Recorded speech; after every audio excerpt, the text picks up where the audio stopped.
কষ্ট হয় আপনাদের? মুসলমান বাবারা, এই কথাটা বলেই শেষ করে দেব, অসুবিধা হচ্ছে না তো? কথাটা বোঝার চেষ্টা করেন, সময় তো একেবারে পাচ্ছি না।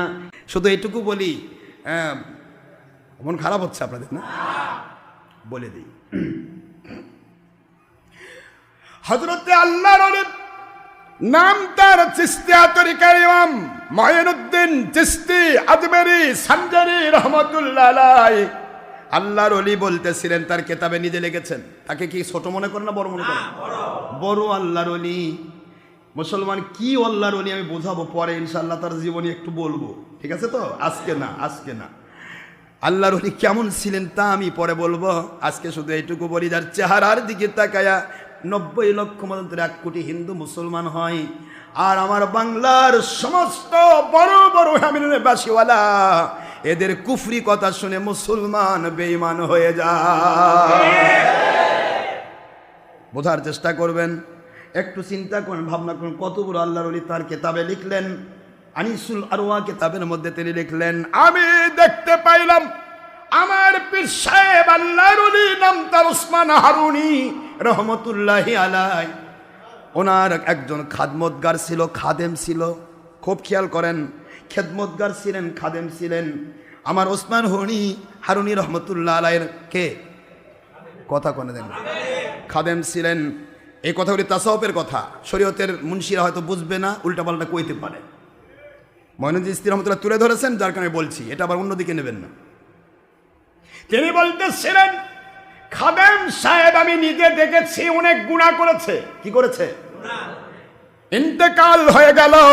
মনে মনে ভাবলাম, এই গুনাহগার মানুষটি তো জাহান্নামে যাবে, এর তো গুনাহ আছে, বেশ কিছু গুনাহ রয়েছে, আমি দেখেছি লোকটা তো জান্নাতে যেতে পারবে না, জাহান্নামে যাবে। এই জন্য ইন্তেকালের পর আমি কি করলাম, দেখতে চাইলাম কি হয় কবরের মধ্যে। আল্লাহর ওলিরা কবরের মুরাকাবা করতে পারে, কথা করছেন কেন? মুকাশাফাতুল কুবুর ভাইজান, আবার অল্প করে বলে মুকাশাফাতুল কুলুবের মধ্যে পাবেন, গাজালির কিতাব এর মধ্যেও পাবেন কথাগুলি। আল্লাহর ওলি কেমন ধরনের ওলি ছিলেন, এই কথা মুরাকাবা, কবরের মুরাকাবা করে তিনি 2 রাকাত নামাজ পড়ে সেজদায় পড়ে গেলেন, দেখার জন্য আমার মালিক খলিক রব, আমি দেখতে চাই আমার আল্লাহর ওলি যিনি ওসমান হারুনি রহমতুল্লাহ আলাইহি, ওনার একজন খাদেম এই দরবারে থাকতেন, গুনাহ খাতা দেখেছি অনেক, কিন্তু কি অবস্থায় আছে আমি জানতে চাই। কবরের মধ্যে রাখা হলো, মুরাকাবায় বসে গেলাম।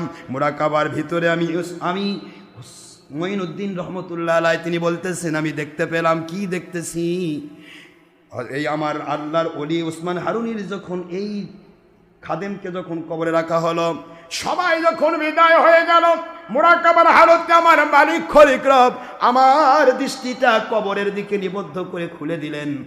দেখতে পাই 2 জন ফেরেশতা। কয়জন? মুনকার নকির 2 জন ফেরেশতা, তারা ছুটে আসতেছে কবরের দিকে। তাকে আযাব দিবেন, গজব দেবেন, এরকম মনে হয়। এত বছরে দেখি একদিক থেকে ওসমান হারুনি রহমতুল্লাহ আলাইহি তিনি তীর বেগে কবরের মধ্যে ঢুকে গেলেন।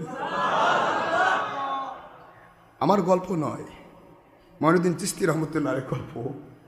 যদি বলেন যে ভুল, তাহলে তিনি ভুল, নাউজুবিল্লাহ।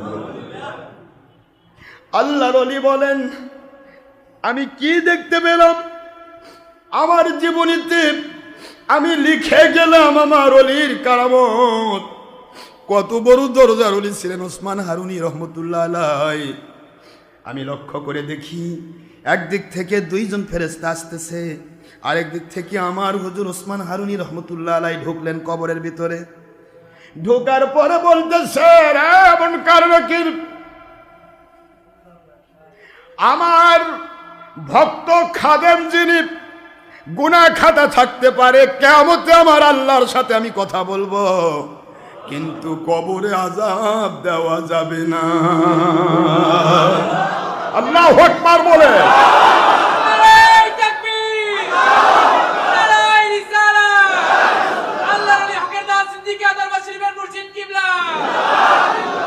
এমন কারণ কি সাবধান হয়ে যান, আমার ভক্ত যিনি গুনাহ খাতা থাকতে পারে, কিন্তু ও আমাকে ভালোবেসেছে আমার আল্লাহকে পাওয়ার জন্য, নবীজিকে পাওয়ার জন্য। আল্লাহ নবীকে যে পাওয়ার জন্য যে ভক্তি করে, নবীজি বলেছেন তার সাথে তার হাসর হবে। হাসর যদি আমার সাথে হয়, দেখব সেদিন তার গুনার ব্যাপারে, কিন্তু কবরে আযাব দেওয়া যাবে না।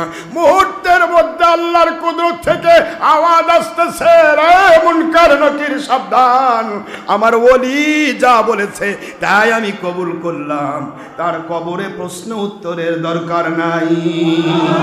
সুবহানাল্লাহ, জোরে বলুন। এই গল্প আমার নয়, এই গল্প মঈনুদ্দিন চিশতি রহমতুল্লাহের গল্প। যদি কোনো বাতিল কোম্পানি বলতে পারো বাপের যদি হালাল সন্তান হও, ভুল ধরো।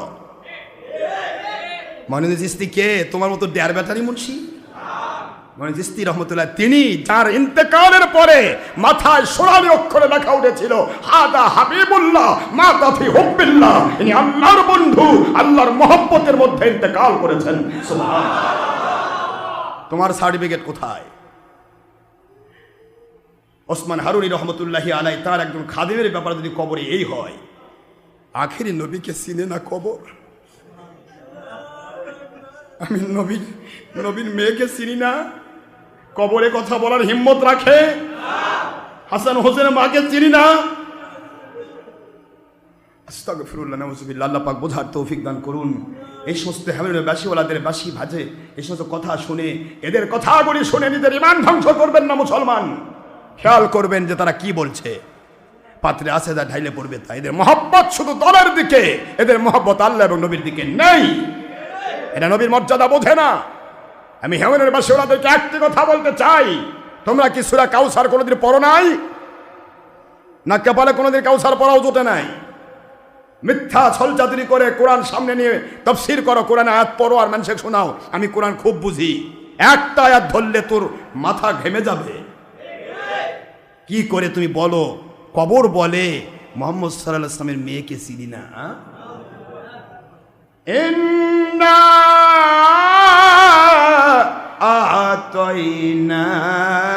আতাইনাকাল কাউসার। বন্ধুগো, দুনিয়া, কবর, হাসর, মিজান, পুলসিরাত, জান্নাতে ঢোকা পর্যন্ত যত নিয়ামত, যত রহমত, যত বরকত, এমনকি হাউজে কাউসার, যেই কাউসারের এক পেয়ালা পানি কাউকে খাওয়ালে সে জান্নাতি মানুষ হয়ে যায়।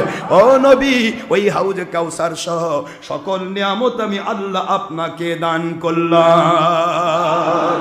যেই নবীকে আল্লাহ সকল নিয়ামত দান করেছেন, সেই নবীজি পাক সাল্লাল্লাহু আলাইহি ওয়াসাল্লামের মেয়েকে কবর চিনে না। কিন্তু ওসমান হারুনি কোথায়, আমার নবী কোথায়, তার একটা খাদেম কোথায়, নবীর মেয়ে হযরত ফাতেমাতুজ জোহরা কোথায়? আমি বোঝাতে চাই, ওসমান হারুনি রহমতুল্লাহ আলাইহি শুধু তো তিনি তো কবরে যাওয়ার ক্ষমতা রাখেন না, কিন্তু আমার আল্লাহ যাকে পছন্দ করেন ওই ওলির সুরতে ফেরেশতা পাঠায় দিয়ে তাকে হেফাজত করেন। চিৎকার দিয়ে বলুন সুবহানাল্লাহ। এই জন্য ওসমান হারুনি রহমতুল্লাহ আলাইহি যদি কবরে ঢুকতে পারে, তাহলে আমার নবীর মেয়ে ফাতেমাতুজ জোহরা, আখেরি নবী বললেন, আম্মা জান কাঁদবেন না, কাঁদবেন না, আপনার আব্বাজান একেবারে মরে যাচ্ছেন। আম্মা জান, আপনার আব্বাজান কবরে জিন্দা নবী হিসেবে তিনি থাকবে, আল্লাহর দিদারে মশগুল হবে, টেনশন করবেন না। আমার কারণে আপনি ভয় পাচ্ছেন যে আমাকে আর দেখতে পাবেন না, আম্মা জান টেনশন করবেন না। আমার পরিবারে আমার ইন্তেকালের 6 মাসের ভিতরে প্রথম আপনি আমার সাথে দিদার করবেন। আমার নবীর দিদারে যে মেয়ে যাচ্ছে, সেই মেয়েকে বলতেছে কবর আমি নবীর মেয়ে চিনি না। আস্তাগফিরুল্লাহ, নাউযুবিল্লাহ। ডিসির অফিসে যাচ্ছে ডিসির বন্ধু, আর ডিসির এমএলএসএস বলবে আমি তো ডিসির বন্ধু চিনি না। এমন কথা যেমন হ্যামিলনের বাসিওয়ালাদের, এই কথাও তেমন। চাকরি থাকবে? এমএলএসএস যদি কয় তোমার কিসের ডিসির বন্ধু চিনি না, ডিসি কয় কিরে তোকে পাওয়ার দিল কে? আমার বন্ধু আমার কাছে আসতেছে আর তুই কই চিনিস না, তোর মতো এমএলএসএস দরকার ভাগ। আমি আরো 4টা এমএলএসএস নিব, তোর দরকার। আমার বন্ধুক চিনিস না, তুই কিসের আমাকে ভক্তি করিস? কথা ঠিক না বা ঠিক কথা বলে?